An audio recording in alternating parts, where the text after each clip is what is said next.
Seguindo essa ideia de fortalecimento e surgimento do absolutismo, nós vamos desenvolver aqui, pensar, né, sobre os principais teóricos desse absolutismo. E vamos começar por aquele que é um teórico inicial, Nicolau Maquiavel. Nicolau Maquiavel é até uma figura que, ao longo do tempo, foi estabelecido toda uma questão de falta de caráter, né? Que a gente chama assim, fulano é maquiavélico, ele é terrível, ele é cheio de armações, né?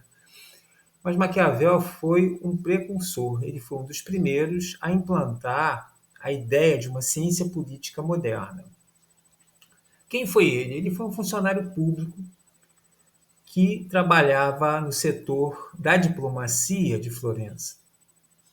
A gente tem que entender que a Itália era extremamente fragmentada, embora ainda tivesse um poder econômico altíssimo na Itália pelo monopólio do Mediterrâneo, né, pelas mercadorias transitarem ainda no Mediterrâneo, embora já existissem, né, no final da vida dele, já existissem expedições portuguesas, né, e já tinha ocorrido o descobrimento da América, ou seja, a posse da América, né, pelos espanhóis também das Américas, né, na verdade, havia um comércio muito ativo e forte envolvendo as cidades italianas, mas só que havia uma intensa fragmentação de poder. Era um grupo de principados. Essa unificação italiana e fortalecimento da Itália como Estado, ela só vai se complementar no século XIX, né? Então, há todo um processo de quê? De instabilidade política, inclusive dentro da própria Itália, né? Então há uma profunda instabilidade com disputa de poder entre cidades, inclusive também, né? Hoje, se a gente vê na Itália lá a disputa que existe entre clubes ligados às cidades, havia uma disputa de poder entre cidades, né? Há também toda uma diferenciação até hoje muito forte na Itália, e Espanha também, né? Com relação à geografia, né? A localidade de nascimento, né? Por haver uma série de separação de costumes e de culturas também entre regiões, né? E na Itália isso era muito presente nesse momento. Essa estabilidade também pode ser vista, quem acompanha essas séries no streaming, né? Tem uma série sobre os Médicis, né? Sobre aqueles que governaram, aqueles que tinham um poder econômico imenso dentro da Itália, que eram banqueiros, né? De Florença, a família Médici, né? A estabilidade é tão forte que, mesmo eles sendo poderosíssimos, há uma fase até nessa série em que eles passam por um período de exílio em Veneza, né? São obrigados a se exilar em Veneza. Então havia essa forte instabilidade. Foi acusado de crimes, Maquiavel foi acusado de realizar crimes de caráter político também, né? E com isso ele cumpriu prisão domiciliar, né? E nessa fase da prisão domiciliar, ele escreve O Príncipe, né? A maior obra dele, onde ele passa orientações para o príncipe, no caso, Lourenço de Médici. Né? Alguns dizem que ele fez isso tudo para reduzir a pena dele. Né? Não existia, ele estava lá sendo vigiado na prisão domiciliar, né? Que é muito típica aqui desse nosso momento aqui no Brasil. É claro que não havia tornozeleira eletrônica em 1400, 1500, né?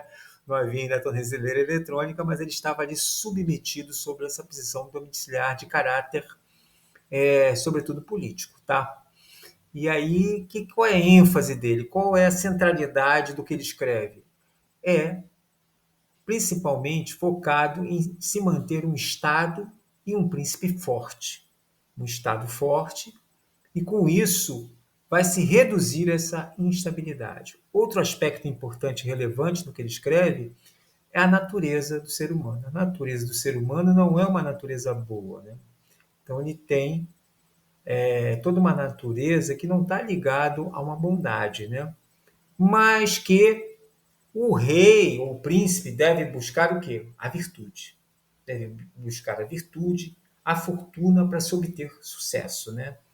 Claro que essas ideias, muitas ideias dele, ele vai extrair do pensamento clássico tradicional, né? Do pensamento clássico romano e do pensamento clássico grego, né? Só que isso, para certos setores da igreja, isso não vai também ser muito bem visto, né? Então, certos setores da igreja não vão ver com bons olhos, né? A gente viu que também a igreja era um pouco multifacetada em alguns aspectos, né?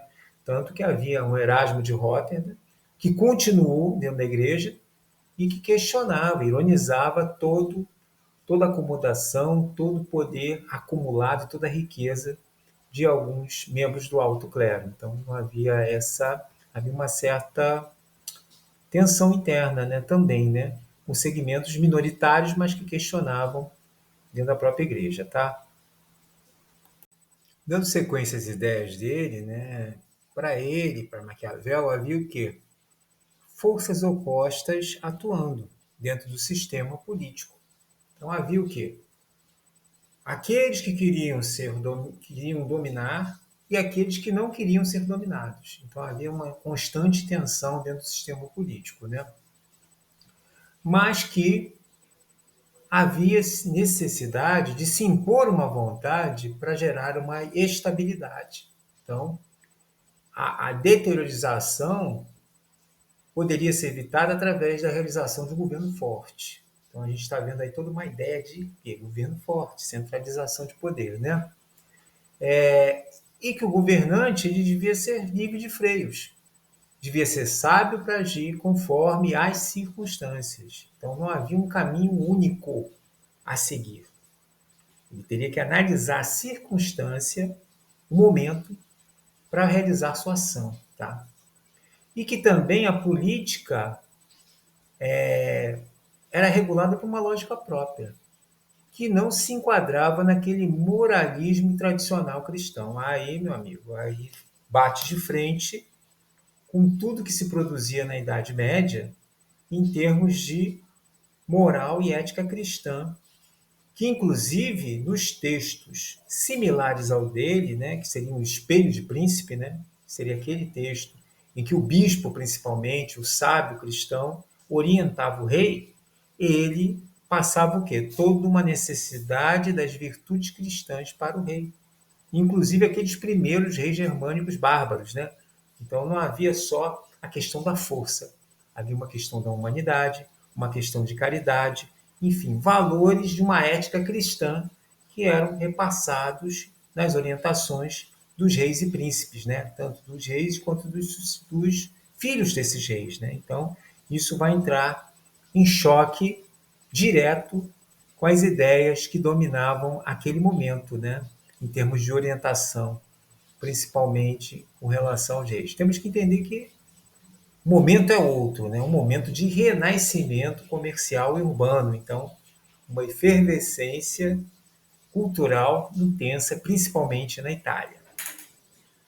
Então, para Maquiavel, a fortuna não era uma força do mal. A fortuna seria uma coisa boa, né? Pois ela possuiria a honra, a glória, poder, né?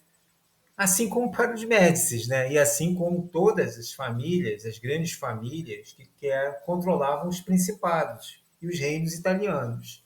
Então, valores dessa antiguidade clássica, aí você já percebe o renascimento cultural influenciando diretamente Maquiavel, eram valores bons, eram valores positivos, né? Em que ele chamava de virtu, que seria virtude, né? Seria uma energia, uma capacidade, um empenho, uma eficácia, a vontade dirigida para o objetivo do elemento vital. No caso, seria para o bom governo, né?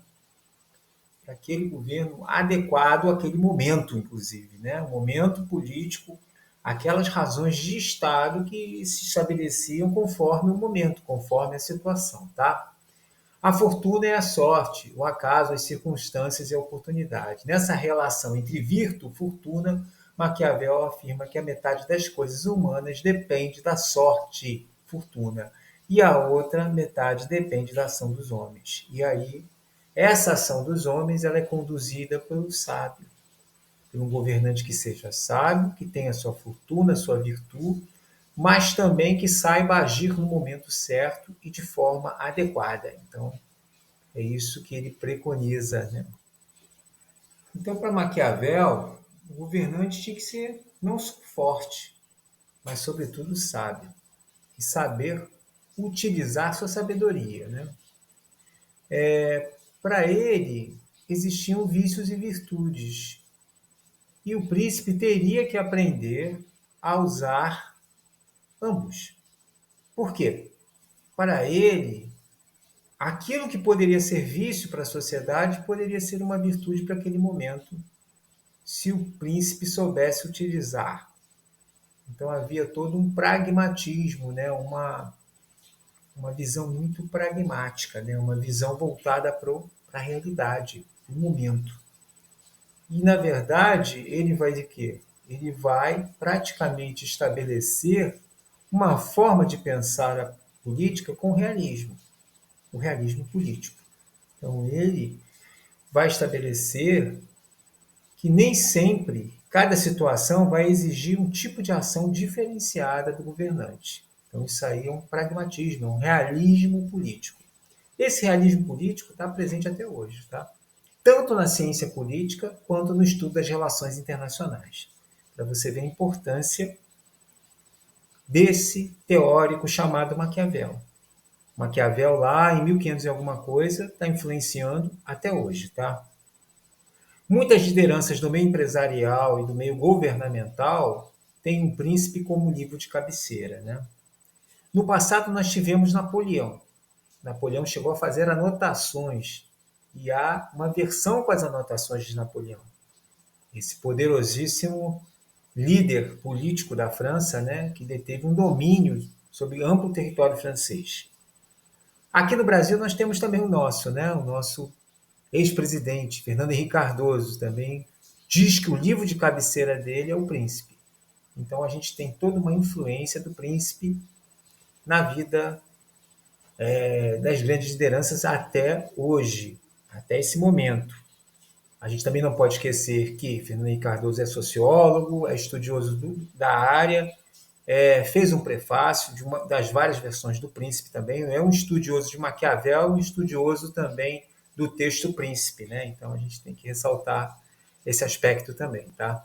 Talvez um dos aspectos negativos que tenham sobressaltado com relação a visões a respeito do Príncipe seria o uso de frases do Príncipe, principalmente naqueles que utilizaram-se de ideias dele para estabelecer regimes de força ou regimes ditatoriais. Também tem esse aspecto que não pode ser descartado, né? Então nós temos um grupo de ideias principais, né? A frase mais famosa dele, né, que é os fins justificam os meios, ou seja, que os governantes devem usar qualquer meio necessário para alcançar seus objetivos políticos, né?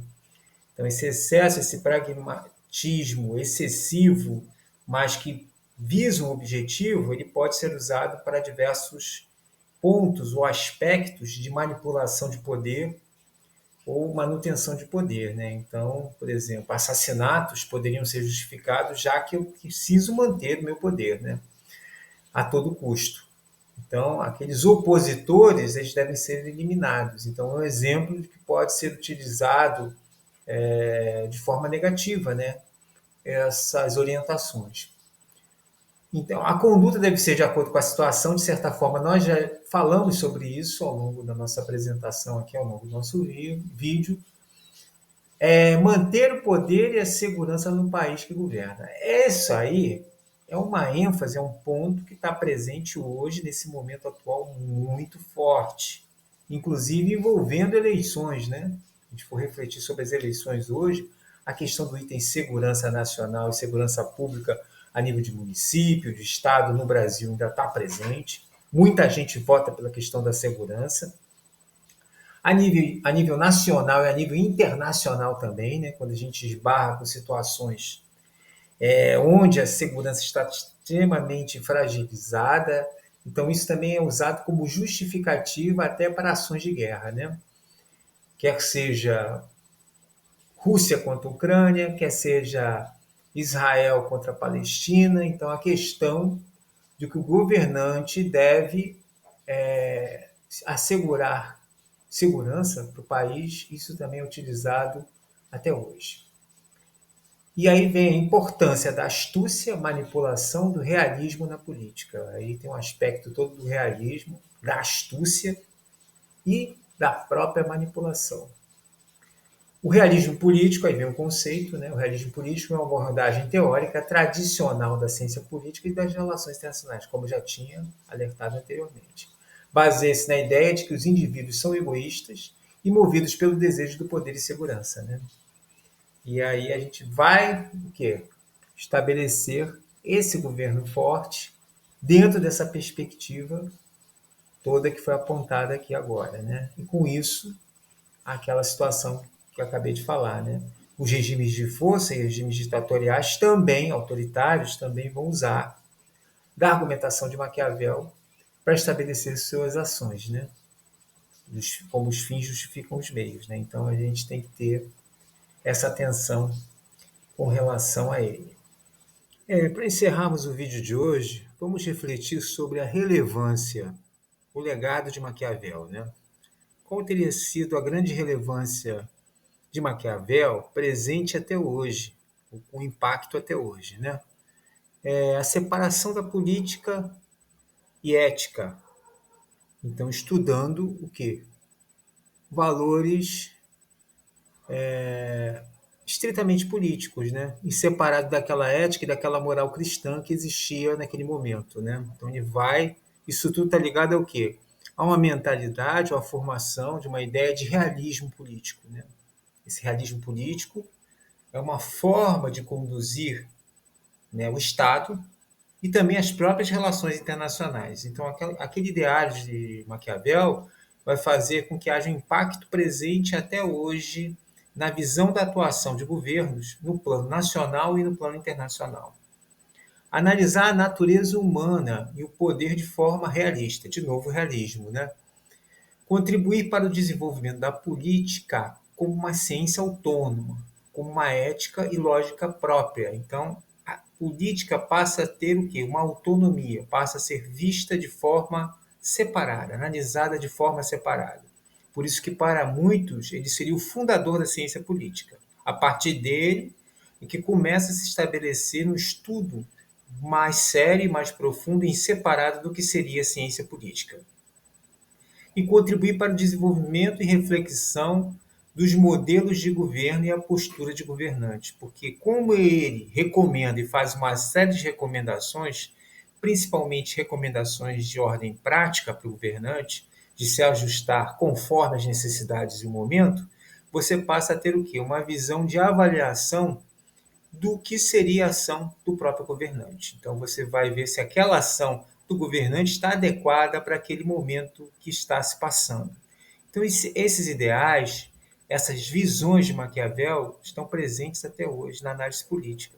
Então quando a gente vai analisar política, a gente acaba fazendo de certa forma algo muito próximo daquilo que ele formula, dentro da perspectiva realista. Aí vocês vão me indagar. Existe outra perspectiva? Existe uma perspectiva idealista?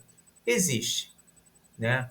O idealismo não está tão em vigor hoje, mas existem ações pontuais mais voltadas para um idealismo do que propriamente para um realismo, né? Para um objetivo, pelo menos do ponto de vista de exteriorização, como uma idealização, né? Então, existe isso ainda na política e nas relações internacionais. Um exemplo concreto disso. Um exemplo concreto disso é o que a gente está vivendo, por exemplo, em termos de um embate entre o Partido Republicano e o Partido Democrata dos Estados Unidos, né? O Partido Democrata tem uma visão que tende mais a um idealismo, né? De uma propagação de ideias de defesa da democracia no meio externo. Então, você vai ter uma intervenção maior nas relações internas e nas entidades internacionais para proteger supostamente uma democracia, um Estado de Direito. Já o Partido Republicano está tendo uma visão que mais realista, né? Trump não quer investir tanto em ações externas. Ele acha que, por exemplo, os gastos militares e principalmente com a OTAN são muito elevados. Então, ele acha que cada nação deve preservar o processo por si só. Então, o investimento maior, mesmo em um estado de aliança ou junto aos aliados, a Alemanha deve investir mais, né? Ele não acha mais que os Estados Unidos deva investir tanto nesse setor.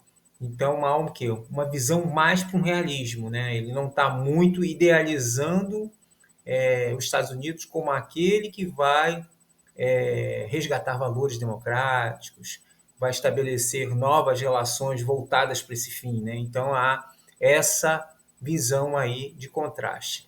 O idealismo puro praticamente não existe mais, né? Mas existem ações pontuais mais idealistas e menos idealistas, né? É bem mais seguro ser temido do que amado. O príncipe, Nicolau Maquiavel. O temor para Maquiavel fazia com que o povo se afastasse, tivesse maior respeito ao príncipe, enquanto o amor trazia mais proximidade junto ao povo e possibilitava traições. Se gostou, curta a página e se inscreva no canal. Aguardo vocês nos próximos vídeos. Obrigado.